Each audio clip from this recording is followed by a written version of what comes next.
much has been done in New York City, and we've looked at that as a model. So I think this business of gathering the capacity to do it, just because we close a school doesn't necessarily mean we have people with the capacity to run a good school. We've got some ideas, and on panels like this, we range from we don't know what we're doing to we know exactly what to do, but we don't have the will to do it, and the truth is probably somewhere in between. And gathering that capacity and making that capacity particularly available to less attractive areas. Everybody wants to live in Boston and New York. There are a lot of high-capacity people there, but when you get out to Holyoke, Massachusetts, it's a different problem. But the challenges are every bit as deep. And then we have political issues with doing this work, of course. I mean, this business of closing out schools, to say nothing of parents and other constituencies who are very closely attached to these and have a great deal of influence in smaller communities, but various constituents who are part of the work itself. And so this, I think, is one of the dilemmas or challenges for Joanne and her colleagues putting this forward. On the one hand, they're challenging us in states and districts to be very bold, to break the mold, to do business in a different way. And that runs right up against forces of the status quo. And those forces of the status quo we need to include in the work and get some buy-in, and even in the proposal process, get them to sign on. So there's a tension there. It's a creative tension that we ought to be able to manage, but it's not simple. You know, Joanne, in this discussion, as in almost every discussion of what we got to do to both raise achievement and close gaps, this issue of teacher quality and how to get more of our strongest teachers to the kids who most need them always comes front and center. So as you guys think about the issue of teachers, one of the things that I think caught at least a fair amount of people in the field by surprise is the decision to focus both in the stabilization and the race on teacher evaluation.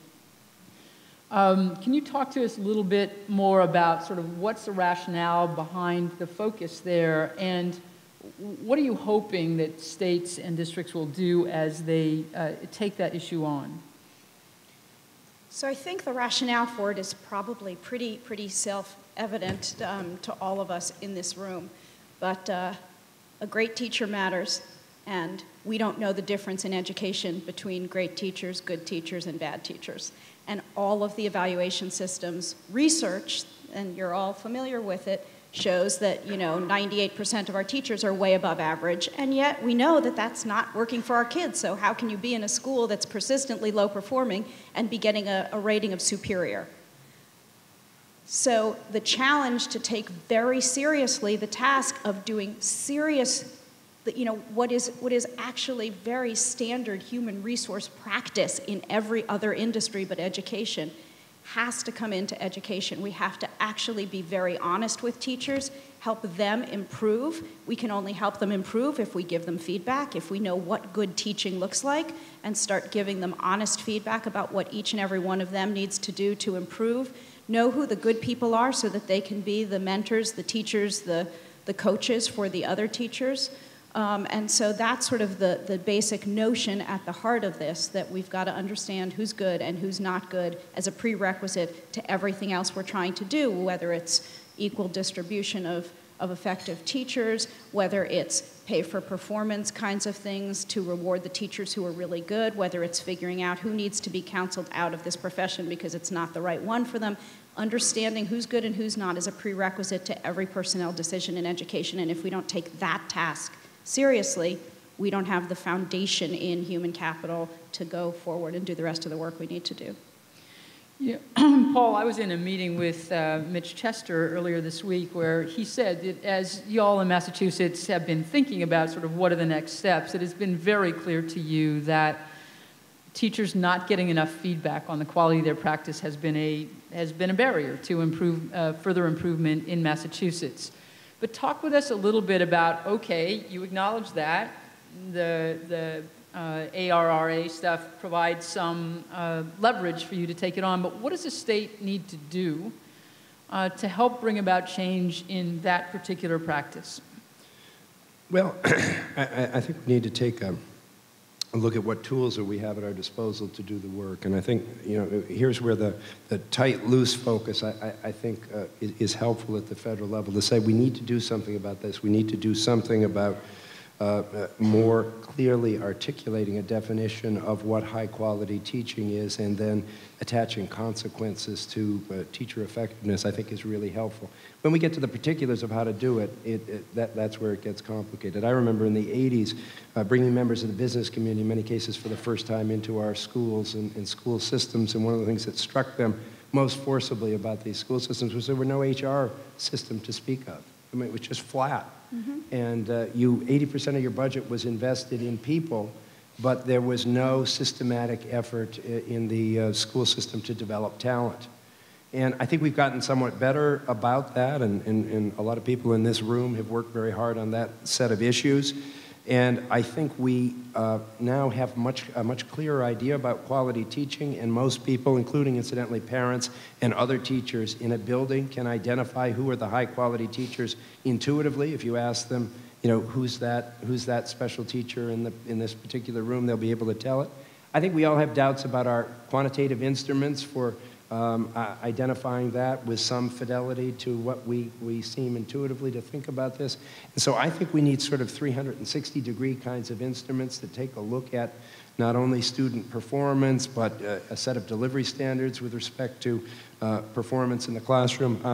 I teach at Harvard from time to time, graduate students, many of whom are refugees from our urban school systems in America, and they talk to us frequently about why they left the teaching profession, and one of them is, I never had anything amounting to supervision and evaluation. I never had anything other than drive-by supervision, so no feedback on my performance, no normative models about what I might aspire to, no professional development that was meaningful in telling me how to be a more effective teacher in my classroom each day. So I think we need to engage the field in this. I think this is you know, an important area in which we need to sit down with our unions and researchers and leaders in school buildings who've worked hard on cultivating effective practice and develop a 360-degree model that includes some quantitative instruments for measuring growth while recognizing the technical limitations that those instruments have and their lack of coverage for all of our teachers, and come together with a model that says we are going to start to talk about what's after all at the core of our industry: teacher, student, curriculum, and what happens in that classroom. And we better find a way to articulate it, just as we needed 10, 15 years ago to articulate standards of knowledge and skill that we had for students. So I think it's high time that we do it, and I think our differences will arise over how we do it and what instruments we use. But this is stimulating us, again, to have those conversations. Joel, talk with us a little bit about your experiences there. I was actually just reading one of many surveys of teachers that I've seen recently, and it's very clear that most teachers don't think they're getting adequate feedback on the quality of their instruction and actually wish they had it. But while teachers in general say that, it doesn't necessarily make it easy for those who are trying to bring about change in the quality of supervision and evaluation to actually do that. So talk a little bit about what your experiences have taught you about sort of what gets in the way when systems try to move in that direction. So a couple of points, which just to pick up on what's been said here. First, to plug, if you haven't seen it, take a hard look at what Michelle Reed did here on a teacher evaluation system, the impact system. It's really very, very thoughtful, including master teachers as well as principal evaluations. And I think what Paul and Joanne have just said is right. If you don't have a meaningful set of evaluation criteria against which to measure, then this whole teacher improvement game ends up chasing itself in a circle. The things that we have done that have been really enormously effective have been off our accountability system, working through inquiry teams, which really becomes a kind of peer review model through teachers working together. So Irma Zadoya is here today, who's one of the most talented educators in my city, if not in the country. Really has worked, and probably now close to half of our teachers using our accountability system are doing really important collective work in which they're looking at each other's practice. So it doesn't feel Zeus-like and top-down, but asking why is it, working with L students at PS 11, we're getting, in this class, different results from the results, and getting colleagues talking about. So as a model, it's been enormously effective. Second thing, which we haven't talked about, and this is, after all, sponsored by the Wallace Foundation, and probably their genius in terms of what they've done in public education is the role of school leadership. And everybody talks about how do you attract great teachers to tough circumstances, and I'll tell you the indispensable element. If you don't have the right principal, it won't happen. Nobody wants to work for somebody they feel is tyrannical, authoritarian, doesn't appreciate, doesn't know how to give feedback, doesn't develop systems that are fair, doesn't support them. And I give a lot of credit, really, first to John Schnurr, who started the whole New Leaders idea, and we took that chapter and built the Leadership Academy in New York to focus. And the work we did with our inquiry teams and everything, we brought it right through our Leadership Academy. Second thing, the head of my principals union is here today, and I would just say it is the most remarkable relationship that I have developed in terms of people who believe deeply in accountability, believe in incentivizing their principals for great work. We have a $25,000 3-year program where your executive principal go to a high poverty community. We select them based on fair criteria, and they do turnaround work. People who are in schools that are working but are willing to take on new and difficult challenges. And again, working with them, developing systems so that the principal can become part of the feedback loop in a way that teachers feel they're getting both the support and the accountability. So we've worked on multiple fronts. I'd be the first to say we have a lot more work to do. But if I leave one message, and I'm so glad you guys put this in the statute, because we all talk about teachers, which is really important. But if you don't solve the school leadership problem, you cannot solve the teaching problem. The two are inextricably intertwined. Right. And in fact, the leadership problem comes first. Joanne, that is actually a great transition to my next question. Could you, you mentioned briefly in your overview that leadership is part of the focus. What are you actually hoping that states will do on the leadership front? So we've actually integrated principles into every single part of the human capital agenda for Race to the Top. They're in every criterion. There's nothing that's just about teachers. Everything is about principals as well as teachers across all of the fronts. So what's an effective principal look like? How do you get equitable distribution of effective principals? How do you train effective principals? Which programs, alternative and regular programs, are actually doing a good job of training principals? I think we actually know a lot more about effective teacher training. Not that we have such good data when we look at it, but we really have very few programs that are effectively training principals. So I think we just incorporated them across the entire agenda was our approach. And as you all look across the country, are you finding some interesting models of sort of focusing on principals in terms of principal preparation or support that are worth folks taking a look at? You know, I sort of echo what Joel said, that New Leaders is probably one of the groups that's done the most systemic work on this, and I think that they are doing a pretty good job and are about to invest even more money in trying to really codify what they've learned and publish it so that the rest of us can learn from that. I think they've done a lot of interesting work, not only in what are the core competencies that principals need, but also what a turnaround principals need to do, and what does it look like in sort of the first year of a turnaround versus the second versus the third, because I think the skill set that you need is very different in those situations, and over time the skill set changes. And so I think there's a lot of interesting learning that's coming out of that program, and I think a lot of the principal academies around the country are also, like the one in New York, are focusing on many of these issues. But I think there's a real dearth of information in this field. I mean, a real dearth.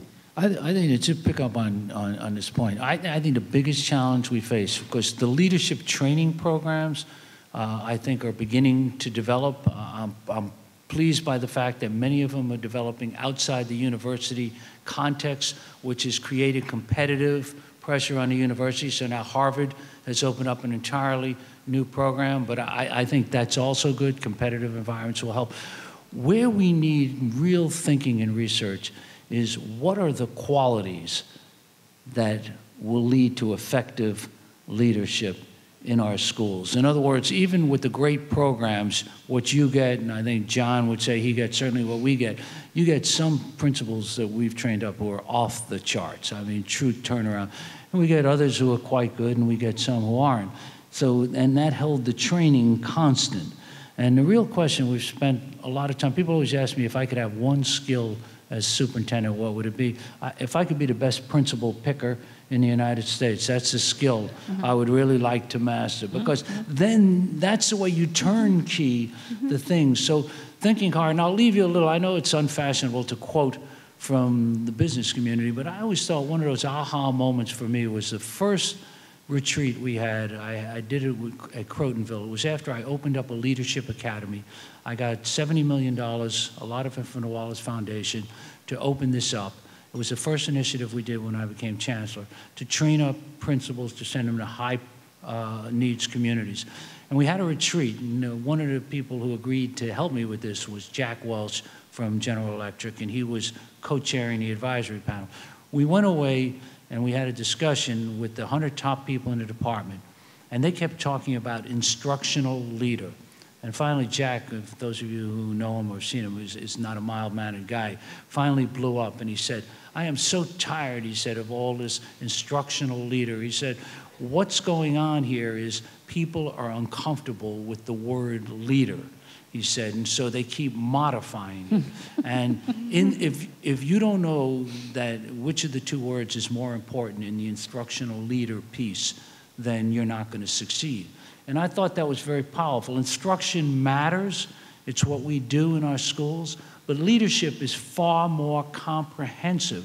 How you support in human terms, how you attract capital in human terms, how you make people feel that their work is larger than what it perceives. You know, John King, our new deputy commissioner, you were talking about capacity, Paul.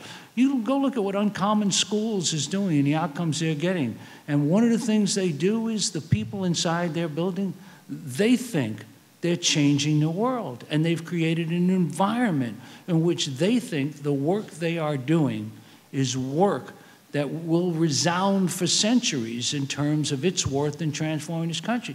There's nobody in Central can exhort those people to that. That happens at the school. Forgive me an anecdote, but it's so powerful to me. I show up at a school, he's got an all-boys school, mostly African-American boys. It's called Excellence. I come walking in, a little kid bumps into me, says, good morning, Chancellor. So this is in a high-poverty neighborhood in Bedford-Stuyvesant, right? Not a lot of kids whose families go to college, a whole show. So I was a little taken aback because when I walk into school, no one knows who I am. So I said, good morning, young man. What's your name? He said, Jamal. I said, Jamal, what grade are you in? He said, I'm in kindergarten.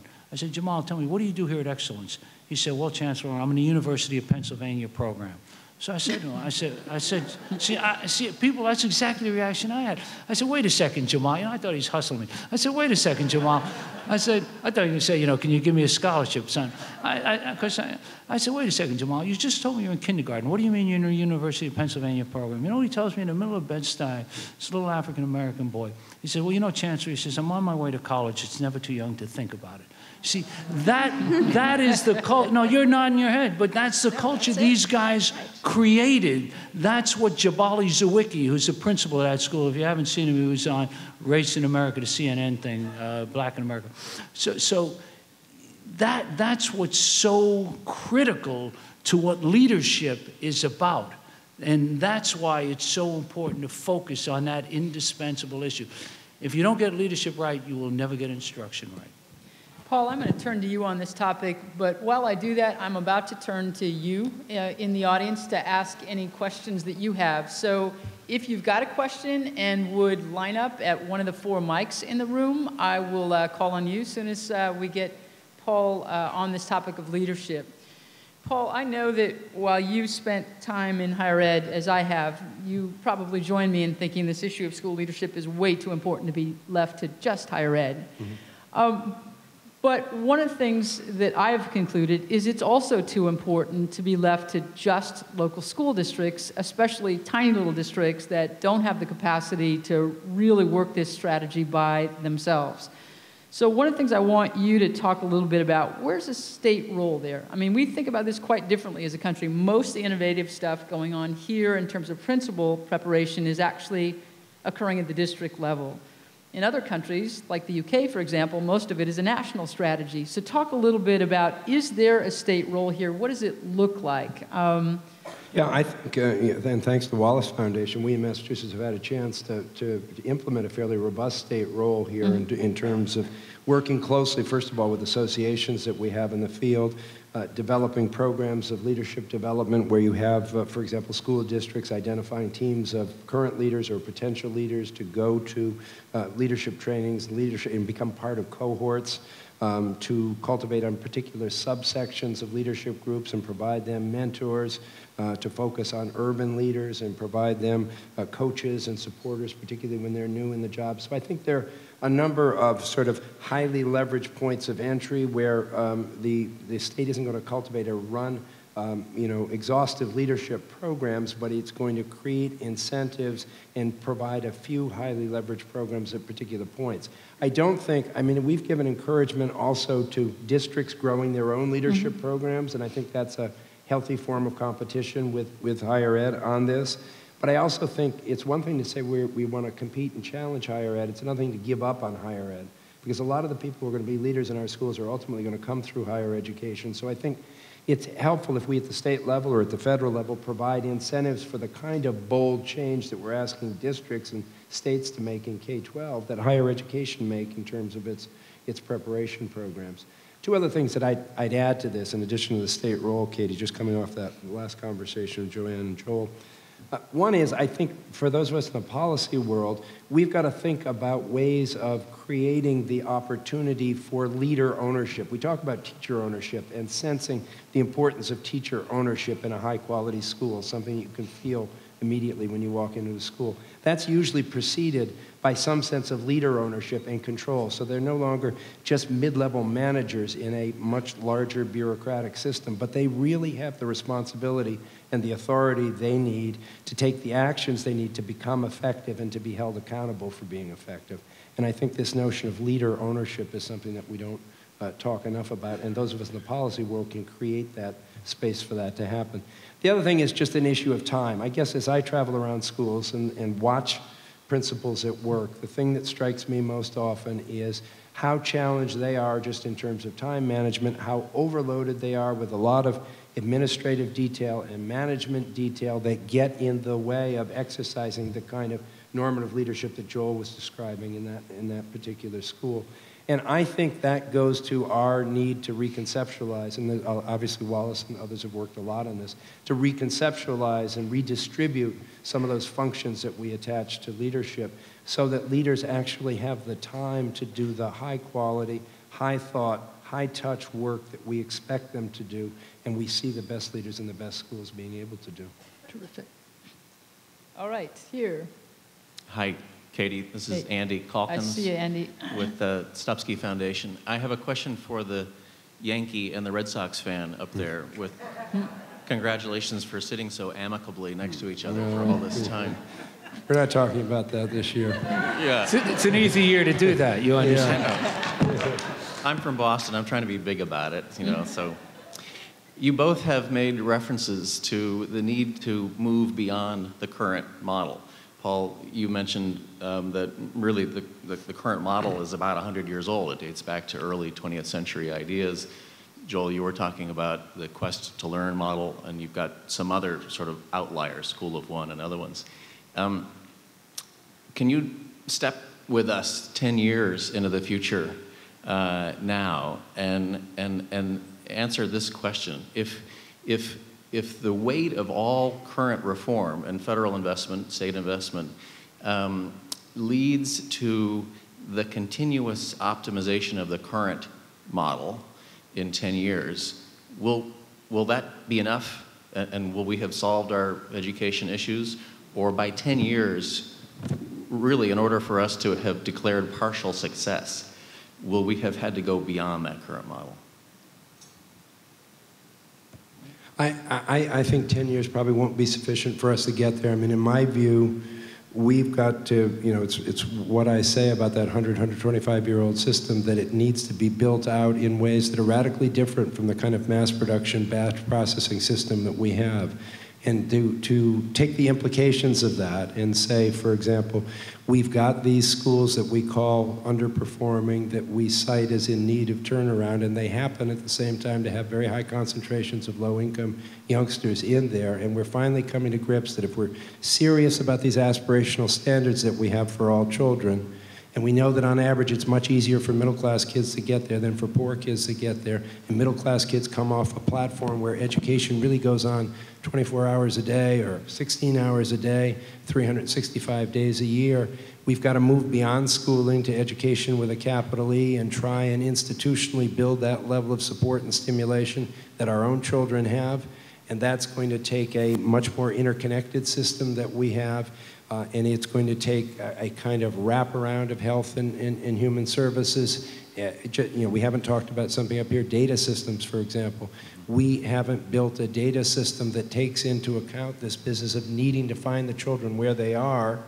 If we're doing in education what if we were doing in medicine, we'd be accused of malpractice. You have a child who comes into one of our institutions and we have no medical record. We have no equivalent of medical record. The child may be involved with half a dozen different agencies of government already at age 3, and we're going to fly blind in terms of how we're going to meet that child. So I think there's a lot of institutional work to do. I think I'm really encouraged by being forced. It's what I love about the standards. They keep bringing us back. As you know, Andy, in Massachusetts, we're a decade and a half into the work. We still have a correlation between poverty and educational achievement. So if we're serious about this standard, we have to build out and we have to differentiate, and it's going to look, I think, a lot different than what we currently have, and I think we're seeing some of the beginning steps to get there. Andy, I think this is the question. I think it's a brilliant question. And I think the federal government actually is on top of this because they are going to spend money on innovation even as they try to perfect the current model. But the current model is 2.0, and we've got to be thinking about 3.0. And let me answer it. And I do think in 10 years, it'll look entirely different. Like one of the oldest jokes in the world, except not funny to our kids, is in any industry but education, if you fell asleep 50 years ago and woke up today, you wouldn't recognize it, right? If you're in the medical world, it's an entirely different world. The role of technology, of computers, is so vastly different.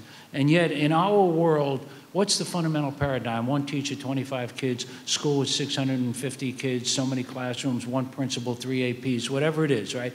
And we argue about whether it should be 22 or 25. That model is going to be transformed.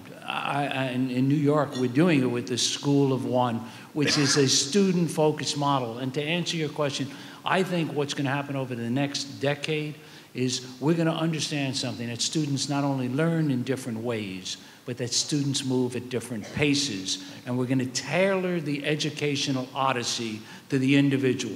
And we're going to stop all this sort of sense that you're in the 4th grade, you're in the 5th grade. What we're going to do is a skills and knowledge-based delivery system. It's going to have to be highly rigorous, and that's why this whole benchmark standards matter. I mean, it's not going to, and then we're going to realize certain kinds of things which you don't realize now. Like, for example, lots of states have this rule that says you have to have a teacher in order to get credit for the course. So I've got so many schools that don't have enough kids that want to take AP Physics, give them a teacher. So there are 3 kids who want to take it. I should be able to put them online. If they pass, they can get credit for college. They sure ought to be able to get credit for high school, and we ought to stop that. And there's a million examples. I've watched in the School of One, I've watched kids learn equations online doing games, the big bad Sony games, but they're learning math in order to move to the next level. And there's a million different things like that. And that's why I think it's so important for the people here and the feds. I think your organization, Wallace, you ought to be funding the innovation things. When people ask me and my team this summer, we worked all summer, what is our going forward hallmark? The last 4 years, it's been leadership, empowerment, accountability. Going forward, it's going to be innovation, innovation, innovation. I am so tired of the fact that innovation and education seem never to be uttered in the same sentence, and we have got to try very new and different delivery systems. All right. Thank you. Question in the back here. Hi, thanks, Katie. This is Steve Tozer from University of Illinois, Chicago, representing all of the higher education faculty in the room here. I want to first of all commend Rainwater Foundation, which has brought together leadership academies such as New York's, also non-governmental agencies such as New Leaders for New Schools, and also higher education in a continuing dialogue about how we can make a difference in K-12 outcomes through leadership development and how we can document those outcomes. As some of you know from talks I've given before, I go back to exactly 100 years ago when my grandmother was a kid in 1909, when the Flexner Report was conducted that looked at medical school and medical education, and how medical schools in 1909 were in far worse shape than principal preparation is today, which is hard to imagine, but it's true. And what I want to point to is the fact that higher ed met the challenge and produced some of the most outstanding medical education in the world as a result of being confronted with the inadequacy of our medical preparation programs. I think that I concur with all of you who say New Leaders is carving a path for us, but I also want to say that all of us in this room need to challenge higher ed and support higher ed, which is currently investing hundreds of millions of dollars in leadership programs that don't work. Those resources need to be converted to leadership programs that do work. Our expectations of higher education need to be high, and so what I want to ask the panel is, what's your take on continuing to challenge and build the capacity of higher education to once again become leaders in what leadership education really needs to look like? And if you can answer that question in 15 seconds, I'll let any of you have that. I actually have a simple answer. Joel can answer it in 15 seconds. I'm going to answer this. Joel's never answered anything in 15 seconds. I'm going to surprise you. I think if higher ed is serious about really transforming its role, then the education schools ought to actually... Oh, there you go. The education schools ought to open up and get in the business of running schools in high poverty communities that are K-12 so that you understand the reason the Flexner Report worked is because the core of medical education became the service delivery of doctors to patients, right? The whole intern, residency, medical thing. Get them in the real world. And if you get off the campus and into the central cities working with our kids, you will understand so much more about what teacher effectiveness is and leadership is. I've issued this challenge to every ed school I have dealt with.